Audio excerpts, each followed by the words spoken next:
Drama serial मुकद्दर का सितारा में राजी और फैजान के दरमियान लड़ाई होने वाली है, जिसके बाद फैजी को भी समझ आ जाएगी कि वो हादिया के साथ बुरा नहीं करेगा। उधर नताशा ने फैसला कर लिया कि वो इस बार खाना नहीं खाएगी तब तक जब तक उसकी शादी निसार के साथ नहीं हो जाती। आने वाली किस्त में आप सभी दोस्त देखेंगे फायजा को कॉलेज से छुट्टियां पड़ चुकी हैं, जिसके बाद वो फैसला कर लेती कि वो अपनी बहन हादिया के पास जाएगी और वहां पर जाकर उसे सारा का सारा दिल के मामलात और ये भी बताएगी कि उसकी बात निसार के साथ हुई थी। अपनी बहन के घर चले जाती है, जहां पर जाकर अपनी बहन को गले लगाती है तो बहुत ज्यादा खुश होती है। यहाँ पर हादिया भी हैरान रह जाती है कि अचानक से फायजा यहाँ पर कैसे आ चुकी है। वो बहुत ज्यादा खुश होती है। यहाँ पर हादिया फिजा को कहती है कि निसार की शादी तुम्हारे साथ होने जा रही है और ये बात नताशा से बर्दाश्त नहीं हो पा रही और ना ही शीना आंटी से। लेकिन यहाँ पर सफदर अंकल ऑफिस से घर जा रहे हैं, वो भी बहुत ज्यादा परेशान है। उनसे बर्दाश्त नहीं हो पा रहा कि फिजा का रिश्ता ले लिया है, ना कि मेरी बेटी नताशा का।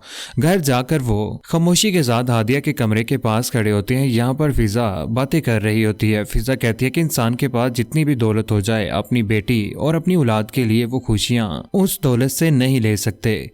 ये सारी की सारी बातें सफदर भी सुन रहा होता है और खामोशी से नजरें झुकाए हुए वहां से चला जाता है। उधर सफदर कमाल अपनी गाड़ी में बैठकर दोबारा से अलीम साहिब के पास चला चुका है, जहां पर जाकर वो उनसे मुलाकात करता और कहता है कि मुझे किसी किस्म का कोई भी गिला नहीं है कि आपकी बेटी की शादी वहां पर होने जा रही है। लेकिन अलीम अंकल कहते हैं कि मैं ऐसा कभी भी नहीं करूंगा कि मैं अपनी दोस्ती के बीच में निसार को ले आऊं और मैं चाहता हूं कि नताशा की शादी ही निसार के साथ हो। लेकिन अलीम अंकल सफदर को समझाने की भी कोशिश करते हैं, लेकिन सफदर कहता है कि मैं जबरदस्ती कैसे शादी करवा सकता हूँ। रहमान और उनकी मिसेज ने फैसला कर लिया कि वो आपकी बेटी फिजा के साथ ही शादी करवाएंगे। दूसरी जानिब नताशा ने फैसला कर लिया कि वो खाना नहीं खाएगी। अपनी माँ के पास परेशानी में बैठी होती है। यहाँ पर उसकी माँ उसे खाना खिलाने की भी कोशिश करती है, लेकिन वो खाना नहीं खाती।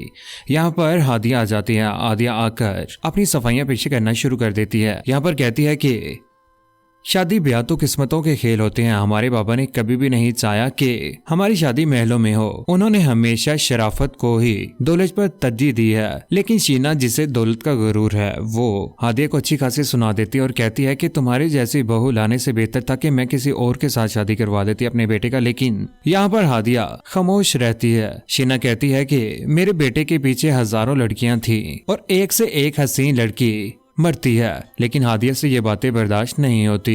अच्छी खासी सुनाने के बाद वो उनके पास से चली जाती है, जहां पर नताशा तो परेशान हो चुकी है। उससे बर्दाश्त नहीं हो पा रहा कि घर में फिजा आ चुकी है। फिजा की घर में मौजूदगी पर वो बहुत ज्यादा परेशान होती है। फिजा जिसने सबका दिल जीत लिया, रहमान का भी और उनकी बीवी का भी, और यहाँ पर सफदर कमाल का भी। दूसरी जानिब फैजी, जो के ऑफिस में बैठा हुआ सभी के ऊपर हुक्म चला रहा है। यहाँ पर जैसे ही राजी आता है तो उसके सामने भी एटीट्यूड दिखाता है, लेकिन राजी फाइल वहां पर फेंक कर कहता है कि तुम्हें जिस बात का गुरूर है ना, बहुत जल्द तुम्हारा टूट जाएगा और तुम्हारे पास वो रमशा क्या, दुनिया की कोई भी लड़की तुम्हें घास तक नहीं डालेगी अगर तुम्हारे बाप का साथ तुम्हारे साथ ना हो। और ये भी कहता है कि हादिया के साथ आइंदा से कोई भी बात बुरी हुई तो मुझसे बुरा कोई ना होगा। बेहतर होगा कि एक बात मेरी कान खोल कर सुनना फैजान, मैं तुम्हें मजीद हादिया की जिंदगी के साथ खेलने की इजाजत नहीं दूंगा। अगर तुमने ये सोच रखी हुई है ना कि तुम बाहर लड़कियों के साथ भी लिंक रखोगे तो ये गलत है। दूसरी जानिब तैयार होकर